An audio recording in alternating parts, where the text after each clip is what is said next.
Salut, c'est Trado, je suis content de vous retrouver pour la mise à jour de l'analyse technique de l'or et de l'argent et je viens avec des nouvelles plutôt mauvaises puisque comme vous pouvez le deviner au graphe que vous voyez, l'or et l'argent ont été fortement attaqués et la raison est à chercher du côté des nouvelles puisque le rapport de l'emploi américain a montré des créations d'emplois bien plus importantes que prévu, 940 000 emplois supplémentaires, le manque de travailleurs pour remplir les postes est de plus en plus criant et ça a été perçu par les investisseurs comme le signe que la Banque centrale américaine allait sans doute pouvoir resserrer sa politique monétaire puisque l'économie n'en aurait plus besoin et donc du coup la politique étant moins laxiste, cela voudrait dire que le dollar baisserait moins, le dollar serait plus fort et donc quand le dollar est fort, l'or et l'argent ont tendance généralement à mal réagir, ce qui explique donc que l'or et l'argent aient connu une déroute aujourd'hui. Et les autres nouvelles que j'ai trouvées pour vous sont à mon avis également intéressantes et je ferai quoi ça un petit peu plus tard. Deuxième chose, Kitco, le vendeur d'or aux particuliers entre autres, a décidé lui aussi d'emboîter le pas notamment à Ocoffre, qui le fait déjà depuis plusieurs années, en créant une crypto adossée à de l'or. Je vous rappelle que vous pouvez retrouver Vera One, la crypto de Ocoffre justement, qui est un stablecoin adossé à de l'or, notamment il a été étudié, envisagé et recommandé à sa façon par Asher, le pape de la crypto sur les réseaux sociaux en France. Je vous mets le lien à la fin de la vidéo. Et la dernière des choses, là encore une fois, très intéressant à mon avis, c'est le site. Pour autant aller chercher l'information en anglais quand elle est disponible, je le dis souvent. C'est un site, peut-être que vous connaissez sans doute, Gold Hub, qui explique, qui montre, qui trace les détentions d'or par les banques centrales trimestre après trimestre. Et là, par exemple, ce que vous avez sous les yeux, c'est la détention d'or avec les plus grosses accumulations et les plus grosses baisses récentes, notamment le Japon qui augmente sa détention d'or, ses stocks d'or de 80 tonnes, la Hongrie, etc. Bref, c'est assez intéressant pour plein de raisons. Et là, vous avez tous les pays qui sont reportés par rapport à leur détention d'or. Si j'en parle, c'est parce que voilà, comme d'habitude, quand l'or baisse un petit peu ou beaucoup, je reçois des mails me demandant si je suis toujours favorable sur l'or par rapport à ce qui se passe. Alors, regardez, ce que vous avez sous les yeux là, c'est le graphe de l'or en données journalières. Alors effectivement, ça fait peur, le support des 1510-1523 à lâcher, mais bon, quand on regarde, on est bien au-dessus encore des niveaux du 1er juillet. Ok, donc il faut arrêter, je pense, mais c'est pas un conseil, je pense que c'est un état d'esprit. Si vous investissez dans de l'or pour faire du trading, du très court terme, je comprends que vous puissiez être désarmé par rapport à la baisse, puisque finalement, c'est vrai que 2% c'est assez important, mais lorsque vous investissez pour le long terme, lorsque vous investissez pour vos vieux jours, lorsque vous investissez pour vous prémunir d'un chaos éventuel, lorsque vous investissez pour transmettre aux enfants, c'est encore une fois anecdotique. Regardez, changeons de graphe, on passe en données hebdomadaires. Chaque bougie correspond à une semaine de cotation. Et regardez ce qui s'est passé. Ok, ça c'est depuis 2019.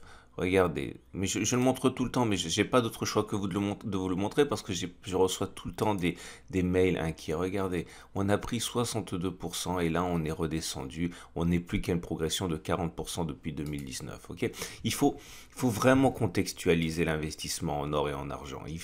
C'est le temps long qui importe, pas le temps court. Donc j'espère que je vous rassure, mais je veux pas non plus vous dire que c'est un investissement qui va forcément fonctionner. Je suis investisseur dans l'or depuis les années 2000, je ne m'inquiétais pas lorsqu'on était beaucoup plus bas, je ne vais pas m'inquiéter maintenant, ok, donc voilà, j'espère encore une fois que vous contextualisez ce qui se passe. Alors, l'or libellé en euros, on le sait, on avait un support ici à 1510-1523, il a été cassé, ceux qui voulaient investir petit à petit avaient une zone d'accumulation rationnelle, la prochaine zone d'accumulation rationnelle est à 1480-1413, je pense qu'il ne faut pas se précipiter pour acheter maintenant, on peut éventuellement attendre que ça baisse encore de 1,7%, si ça casse, le prochain zone de support est à 1448, donc 3,5% plus bas, puis on a tous ces supports également qui peuvent faire l'objet d'achat de la la part d'investisseurs qui s'intéressent à l'accumulation progressive. Alors, maintenant, il ne faut pas non plus se voiler la face, hein. Cette bougie nous catapulte sous toutes les moyennes mobiles. Donc, on est en dessous de la M7 qui descend, en dessous de la M20 qui descend, en dessous de la M50 qui descend, en dessous de la M200 qui descend. Bon, c'est pas la première fois, hein, mais voilà, concrètement, la tendance immédiate, la tendance générale, la tendance de fond et la tendance de long terme deviennent baissières. Bon, ce support ayant explosé, on n'en a plus besoin. Je vous ai expliqué que le prochain, il est à 1,7% plus bas. Regardez, je reviens rapidement sur les données hebdomadaires pour que vous compreniez. Là, le prochain support, on l'a déjà visité, hein, c'est celui des 1428, 1414. Donc moi, je peux tout à fait envisager que les cours y retournent. Ça voudrait dire une baisse encore de 4 à 8% éventuellement. Ok, donc voilà, si vous partez du principe que vous êtes là pour accumuler et oublier, ce sont simplement des zones qui vous permettent d'acheter à bon compte, hein, c'est tout. Regardez l'or libellé en dollars. Et d'ailleurs, encore une fois, mais toujours en vue de rassurer les plus fragiles, les plus fébriles, pardon, voilà, regardez ce que font les gros. Les banques centrales accumulent, les institutions accumulent, les banques recommandent à leurs clients riches d'accumuler. Okay, ce qui se passe à court terme est vraiment un épiphénomène, je pense. On revient sur une zone d'accumulation rationnelle pour l'or libellé en dollars, les 1755, 1747. Au passage, on a enfoncé le support des 1790, 1802. Je ne sais pas si on va aller plus bas, mais c'est tout à fait envisageable qu'on aille chercher également les 1724, 1734, qui est la prochaine zone d'accumulation rationnelle avec bien sûr tendance immédiate, tendance de fond, tendance générale, tendance de long terme baissière sur l'or. Et pour l'argent, c'est pareil, malheureusement en pire, en ce sens que la baisse a été de quasiment 3%. On est en train de batailler pour préserver le support des 27-28, zone qui a déjà fait l'objet d'achat, hein, puisque vous voyez les investisseurs étaient intéressés. Là, on a perforé cette zone pour aller chercher le support des 20-26, également zone qui intéresse les investisseurs pour de l'accumulation rationnelle. Là aussi, les tendances sont baissières. Et pour l'argent libellé en dollars, c'est la même musique, hein. On revient sur le support des 24-24-8, zone d'accumulation rationnelle. La prochaine, je pense que c'est pas la peine de se presser avant les 21-6, 22. Là aussi, je ne résiste pas au plaisir de vous montrer la bougie hebdomadaire.